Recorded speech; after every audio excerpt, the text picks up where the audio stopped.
The Spanish Grand Prix is just around the corner, and it is the start of a triple header, meaning that there is a lot of F1 coming your way. And so today, I am going to be talking about some of the talking points coming up for the Grand Prix. If you enjoyed the video, then please hit the like button and subscribe for more F1 content. Now, let's get into the video. Will Alpine be moving away from Renault in 2026? One of the biggest news stories coming into this weekend is the news that the Alpine team are looking to move away from being a fully fledged manufacturer team for the next set of regulations, as they are looking around and potentially moving away from Renault being the power unit supplier. This was a very weird rumour at the time, but it is starting to build momentum and looks like it might actually be a possibility. It has to be said that the V6 turbo hybrid era has been a disaster for Renault, as they've suffered the most with unreliability and a general lack of power. Honda was an absolute disaster when they re-entered the sport in 2015, but they have turned it all around and are now a part of the all-dominant Red Bull family. But Renault, who started this era in the Red Bull family, have continued to dwindle and struggle. They started the era with Red Bull, Lotus, Toro Rosso and Caterham in 2014, but since then they have lost all of their customers, and Alpine have been the sole team running with Renault since 2020. With a completely new set of F1 regulations on the horizon in 2026, I thought this would be a good chance for Alpine and Renault to hit the reset button and get things off to a solid start. But with them looking for customer engines, then this could be a signal that the Renault team are finally realising that they will once again be on the back foot. They don't have any customers for 2026, and this alone will see them struggling, as they will not be getting as much data as the competition, apart from of course Audi. This may be somewhat embarrassing for Alpine and Renault as a brand, but honestly, in terms of performance, it probably makes sense. Alpine know they are struggling in their current form, so becoming a customer team means that they can focus all of their energy on developing the chassis, and if they can get a better power unit for 2026, then all of it will be very quickly forgotten about that they were once a manufacturer team. Will this be the last F1 race for Logan Sargeant? One of the other large talking points going into this race is the news that F2 rookie and Mercedes development driver Andrea Kimi Antonelli will pretty much be given a special pass to join F1, even though he is not 18 years old yet. The young driver is being hotly tipped to be a Mercedes driver for 2025. So how does this lead to the question that is this the last race for Logan Sargeant? Well, there are rumours growing that if Kimi is allowed to join the grid this year, then he will do so driving for Williams. The team have very close connections with the Mercedes team, and with Williams, there is one driver who is underperforming race in and race out. Poor old Logan Sargeant has been absolutely dominated by teammate Alex Albon in F1, and it does not look like it will be changing anytime soon. So, putting Antonelli in the Williams seat will help give him invaluable experience before potentially moving up to the big seat at Mercedes. Also, for Williams, if this does turn out to be a positive, then Williams could end up in a situation towards the end of the season where they have two very competent drivers who could potentially be fighting for points. All of this is to say that this could be the last race for Logan Sargeant. In the year and a half he has been with Williams, it has not really worked out for him.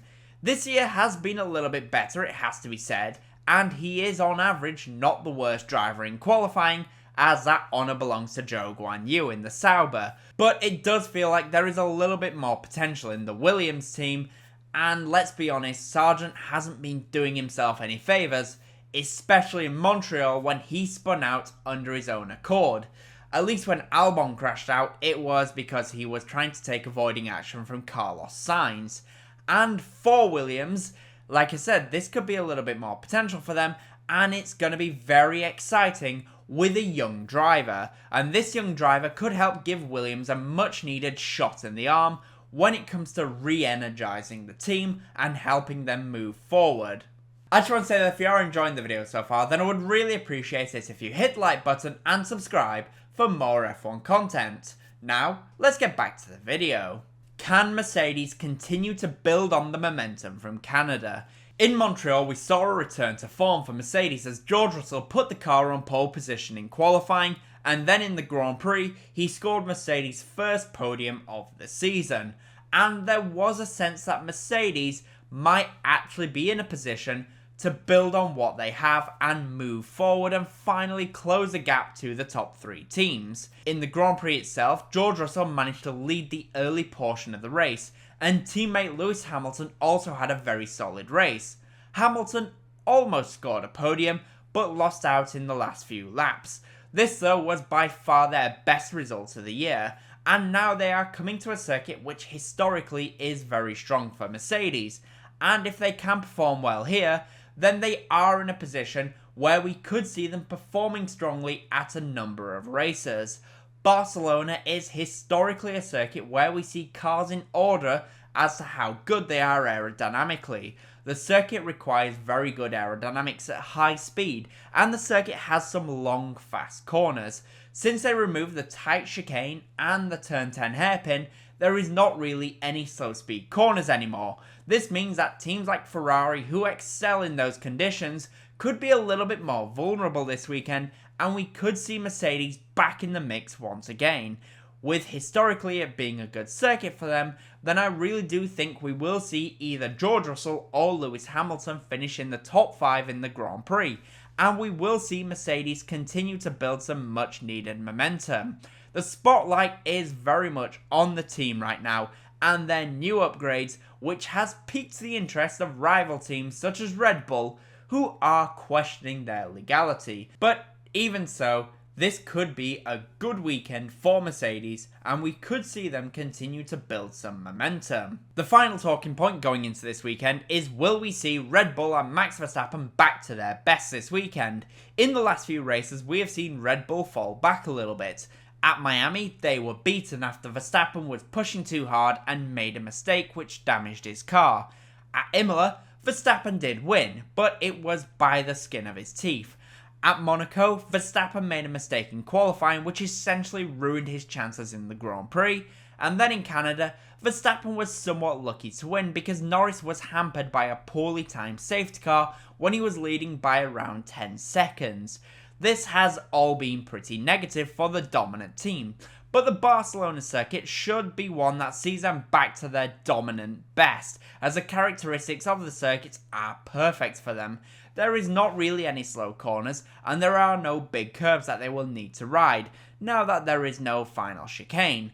Because of this, I expect that we will see them back to their best.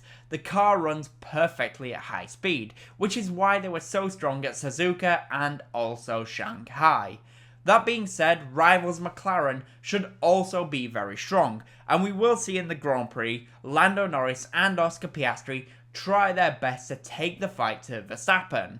But will they be able to maintain it over a Grand Prix? Honestly, I'm not sure that they will, and I do think Verstappen will win the Spanish Grand Prix pretty easily. Will that actually happen though? Well, like I said, I think it will, but the question is, what do you guys think will happen? Do you think Verstappen is going to dominate this weekend? And is there any other talking points that you guys want to talk about? If so, in the comment section down below, please do let me know. And as always, comment, leave a like, and subscribe for more F1 content. Thank you all so much for watching.